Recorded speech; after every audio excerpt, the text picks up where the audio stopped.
ये दर्दनाक कहानी एक सच्ची घटना पर आधारित है जिसमें एक लड़की 41 दिनों के लिए समंदर में फंस जाती है।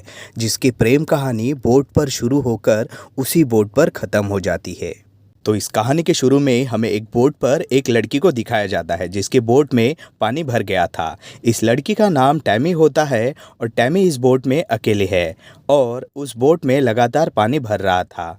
उस वजह से उसकी बोट डूबने वाली थी। टैमी बोट के डेक पर आकर रिचर्ड नाम के एक शख्स को पुकार रही थी। रिचर्ड दरअसल उसका बॉयफ्रेंड था। ये दोनों एक साथ समंदर में सफ़र कर रहे थे, पर अब रिचर्ड उसके साथ नहीं है।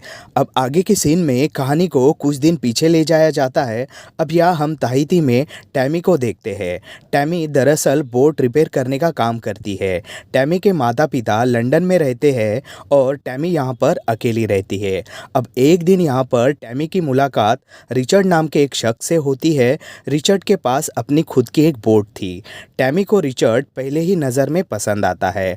अगले दिन फिर से टैमी और रिचर्ड एक दूसरे से मिलते हैं और उस वक्त रिचर्ड अपने लिए खाना बना रहा था। अब रिचर्ड टैमी को अप्रोच करता है कि उसे अपने बोट पे रात को डिनर के लिए आना होगा। टैमी भी उसका इनविटेशन एक्सेप्ट करती है। अब रात को डिनर के लिए जब रिचर्ड के बोट पर टैमी आ जाती है तब उसे पता चलता है कि रिचर्ड अपने बोट से काफ़ी सारी जगह घूम चुका है। रिचर्ड दरअसल नॉन वेजिटेरियन होता है और टैमी वेजिटेरियन होती है, इसीलिए रिचर्ड टैमी के लिए वेजिटेरियन खाना बनाता है। अब खाना खाते समय टैमी रिचर्ड से पूछती है कि समंदर में सफ़र करते समय उसे कैसा फील होता है। इस पर रिचर्ड कहता है कि समंदर का सफ़र एक बुरे सपने के अलावा दूसरा कुछ नहीं है, क्योंकि इस सफ़र में आप अकेले होते हो और दूर दूर तक आपको कोई भी दिखाई नहीं देता है। समंदर में जब कोई इंसान अकेले सफ़र करता है तो धीरे धीरे वो चीज़ों को हेलुसिनेट करने लगता है। अब रिचर्ड और टैमी रोज़ रोज़ एक दूसरे से मिलने लगते हैं, जिससे इन दोनों को एक दूसरे से प्यार हो जाता है। टैमी अब रिचर्ड के साथ बोट पर घूमने जाती है। अब ये दोनों एक दूसरे के साथ बिताए हुए पल को काफ़ी एंजॉय करते हैं। अब एक दिन रिचर्ड और टैमी बाहर मार्केट में शॉपिंग कर रहे थे। तभी रिचर्ड को पीटर और क्रिस्टिन मिलते हैं। रिचर्ड उन्हें पहले से ही जानता था, ये लोग भी यहीं ताहिती में ही रहते हैं। अब पीटर रिचर्ड को बताता है कि उन्हें लंदन शिफ्ट होना है, इसलिए उन्हें उनकी यॉट लंदन पहुंचानी है। इसीलिए ये लोग रिचर्ड को बोट पहुंचाने का कॉन्ट्रैक्ट देना चाहते हैं। ये लोग रिचर्ड को $10,000 और एक रिटर्न टिकट का ऑफ़र करते हैं। रिचर्ड उन्हें कहता है कि वापसी में मुझे एक नहीं बल्कि 2 टिकट चाहिए होगा। ये लोग भी उसके लिए तैयार हो जाते हैं। वहाँ से निकलने के बाद में टैमी रिचर्ड से कहती है कि मैं लंदन नहीं जाना चाहती हूँ, क्योंकि वहाँ पर मेरा घर है और मेरा घर जाने का अभी कोई भी मूड नहीं है।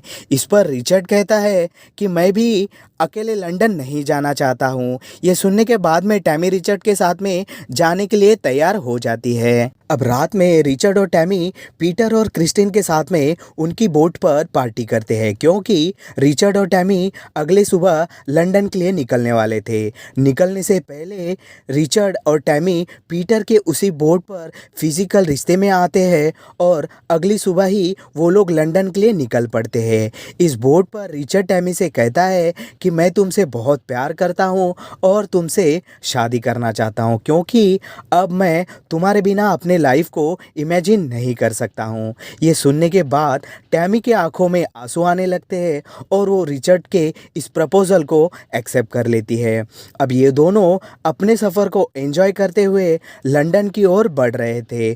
तभी एक दिन रेडियो पर एक खबर आती है कि समंदर के बीच एक भयंकर तूफान आने वाला है। ये खबर सुनने के बाद दोनों थोड़ा सा घबरा जाते हैं, पर अब ये लोग तूफान में घिरने वाले थे, इसलिए ये लोग कुछ तैयारी कर लेते हैं और रात में वाकई ये लोग उस तूफान में घिर भी जाते हैं। ये तूफान बहुत ज़्यादा भयंकर होता है। ये दोनों अपनी बोट को कंट्रोल करने की काफ़ी कोशिश करते हैं, पर इसके बावजूद इनकी बोट उस तूफान की वजह से डिस्ट्रॉय होना शुरू होती है और इस एक्सीडेंट के वजह से रिचर्ड बुरी तरह जख्मी हो जाता है और वो पानी के अंदर डूब जाता है। और यहीं से सीन को मूवी के शुरू के सीन के साथ में मैच कर दिया जाता है, जहां पर हम टैमी को रिचर्ड नाम के एक शख्स को पुकारते हुए देख रहे थे।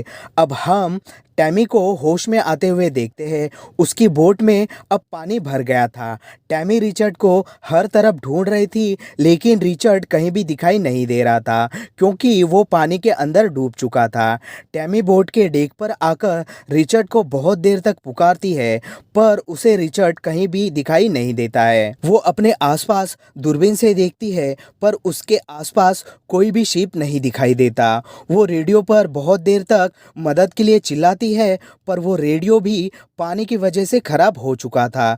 उसकी बोट में एक बहुत बड़ा होल हो चुका था, जिस वजह से उसके बोट में लगातार पानी भर रहा था। टैमी उसे टेप की मदद से सील करती है। अब वो बोट को स्टार्ट करने की कोशिश करती है, पर बोट स्टार्ट नहीं होती है। इसीलिए टैमी बोट के डेक पर आकर एक पोल को खड़ा करती है और उसके ऊपर एक कपड़ा बांध देती है ताकि वो हवा के मदद से समंदर में आगे बढ़ सके। कुछ देर बाद टैमी को अपने बोट से दूर एक छोटी बोट दिखाई देती है। उस बोट पर रिचर्ड जख्मी हालत में पड़ा हुआ होता है। रिचर्ड को देखकर टैमी बहुत खुश हो जाती है। वो तुरंत ही पानी के अंदर कूदकर रिचर्ड को उस बोट से अपने बोट पर लेके आती है। टैमी उसे देखती है तो उसे पता चलता है कि रिचर्ड बहुत बुरी तरह घायल हो चुका है। उसका पैर और कई अन्य हड्डियां टूट चुकी है। अब टैमी उसके पैर का खुद ही इलाज करती है और उसे बोट के डेक के ऊपर लिटा देती है। अब उनके साथ इस हादसे को हुए 2 दिन बीत चुके थे। बोट पर मौजूद एक गैजेट के मदद से टैमी अपने लोकेशन का पता लगाती है। तभी उसे पता चलता है कि वो लोग समंदर में जिस जगह फंस चुके हैं वहाँ से कोई भी शिप गुजरता नहीं है।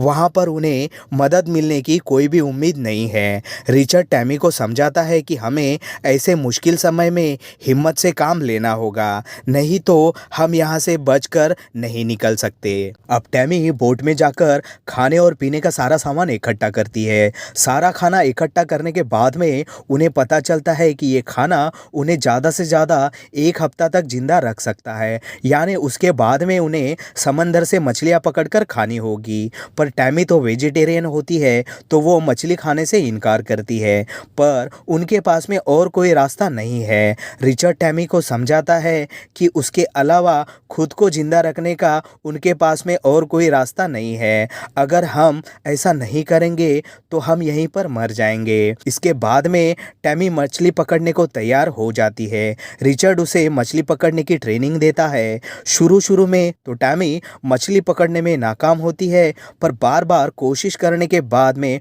वो मछली पकड़ना सीख जाती है। अब इन्हें समंदर में फंसे हुए 18 दिन बीत चुके थे। उनका सारा खाना और पानी खत्म हो चुका था। तभी एक दिन समंदर में बारिश होने लगती है और टैमी शिप में मौजूद सारे बर्तन निकालकर उसमें पानी जमा करती है। बर्तन जमा करते वक्त टैमी को शिप में वाइन और सिगार भी मिलती है, इसलिए आज टैमी रिचर्ड के साथ में बोट पर पार्टी करती है। अब इन्हें बोट पर पूरे 29 दिन बीत चुके थे। अचानक उनकी किस्मत जाग जाती है। उनके बोट के ठीक सामने उन्हें एक शिप दिखाई देती है।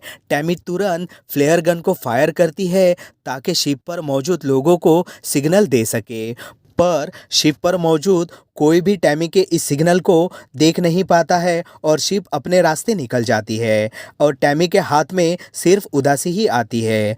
अब अगले दिन टैमी रिचर्ड के पाँव को चेक करती है। तब उसे पता चलता है कि रिचर्ड का जो जख्म है वो ज़रा भी ठीक नहीं हो रहा है, बल्कि उसकी हालत और बदतर हो रही है। अब ये दोनों किसी तरह अपने आप को बोट पर जिंदा रख रहे थे।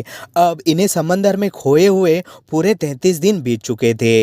ये दोनों बहुत ज़्यादा कमज़ोर हो चुके थे। रिचर्ड अपने तबीयत के कारण धीरे धीरे मौत के मुंह में जा रहा था, पर टैमी उसे कैसे कैसे जिंदा रख रही थी क्योंकि उसके पास बस वही एक जीने का सहारा था। पर अगले ही सीन में हमें पता चलता है कि टैमी के पास में रिचर्ड नहीं है, बल्कि वो रिचर्ड को वहाँ महसूस कर रही थी, यानी वो उसे बस हेलुसिनेट कर रही थी। जिस दिन समंदर में तूफान आया था उसी दिन रिचर्ड की मौत हो चुकी थी, यानी तब से अब तक जो भी रिचर्ड को हमने हरकतें करते देखा वो सब कुछ वो अकेले ही कर रही थी। मछली पकड़ना भी उसने खुद ही ने सीख लिया था। अब कुछ दिन और बीत जाते हैं और टैमी को इस बोट पर पूरे 41 दिन हो चुके थे। वो अब पूरी तरह कमज़ोर हो चुकी थी, मानो कि वो अब मरने ही वाली हो।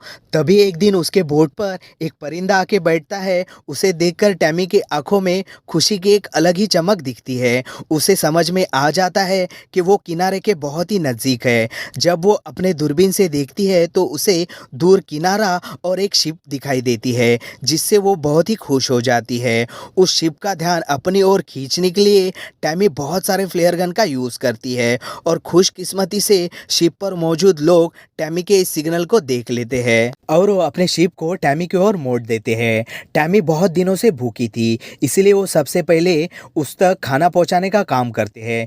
इतने दिन के बाद में खाने को देखकर टैनी की आंखों में आंसू आ जाते हैं। इसके बाद में वो लोग टैमी के साथ साथ उसके बोट का भी रेस्क्यू करते हैं और इन दोनों को पानी से बाहर लेके जाते हैं। अब कुछ दिन ऐसे ही बीतते हैं और कुछ दिन बाद फिर से टैमी रिचर्ड के बोट पर आती है, जहां पर उसके प्यार की शुरुआत हुई थी। यहाँ पर टैमी की सारी यादें ताज़ा हो जाती है और रिचर्ड के साथ बिताया हुआ वो हर एक पल उसको याद आने लगता है। इस वजह से टैमी बहुत ही इमोशनल हो जाती है और उस बोट पर ही रोने लग जाती है। फिर उसके बाद में एक फूल को पानी में बहाकर वो रिचर्ड को श्रद्धांजलि देती है और यहीं पर मूवी समाप्त हो जाती है। मूवी के एंड में हमें बताया जाता है कि टैमी उस वक्त सिर्फ 24 साल की थी जब वो 41 दिनों के लिए समंदर में फंस गई थी और हमें रियल टैमी की फोटो भी दिखाई जाती है। अब हमें बताया जाता है कि टैमी आज भी अपनी बोट को लेकर समंदर में जाती है। तो दोस्तों, आप चाहे तो टैमी की इस बहादुरी के लिए इस वीडियो को एक लाइक ज़रूर कर सकते हो।